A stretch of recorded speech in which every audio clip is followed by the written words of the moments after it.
They said they'd send someone. While I was waiting, I noticed he moved again, this time closer to the desk. He was standing maybe 15 feet away, just watching me. He didn't blink much, and he definitely didn't speak. He just stared like he had a staring problem. I pretended to type something on the computer, but I was so scared I could hardly breathe. At around 3:50, the buzzer went off, and I thought maybe it was the cops already, but it was just another guest coming back late. I let him in quickly, and the man turned his head and watched the guest walk past. I noticed his eyes follow him the whole way across the lobby. That scared me even more, because it was like he was studying him. A few minutes later, the man disappeared again. I checked the cameras and saw him standing outside one of the guest room doors on the first floor, like he was literally just standing there. So that's when I called actual 911. I told them he was outside a guest's room and I didn't know what he was trying to do. They said officers were on the way.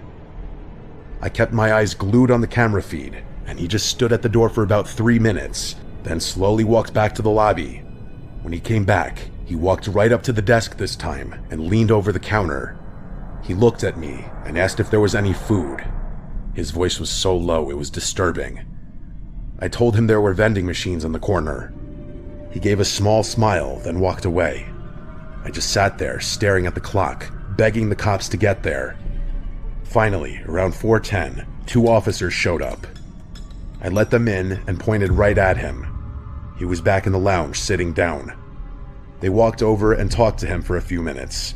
They asked for his ID and asked him questions I couldn't hear. Then they walked him out. One of the officers came back and explained that the guy wasn't a guest at all. The credit card he gave me was stolen, and he had no bags or reservation. He had just been pretending so he could get access to the building. They charged him with trespassing and the stolen card. After they left, I sat there shaking until my shift was over. Every time I looked at the cameras, I expected to see him again.